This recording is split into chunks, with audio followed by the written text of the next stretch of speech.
రేయ్, మర్యాదగా నీ ఒంటిపైన ఉన్న బంగారం మొత్తం తీసి. ఎందుకు రావుతున్నావు?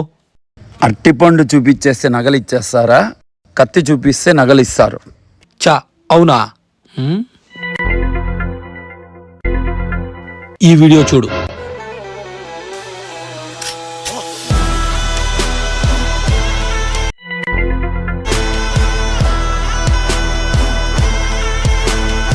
చూసావా, అట్టిపండు తేస్తా. వద్దు, నన్నేం చేయొద్దు, నేను ఇచ్చేస్తాను. తీరా తీ మొత్తం తీ మొత్తం తీ పొడుస్తా. తీ. Happy Christmas. బాయ్.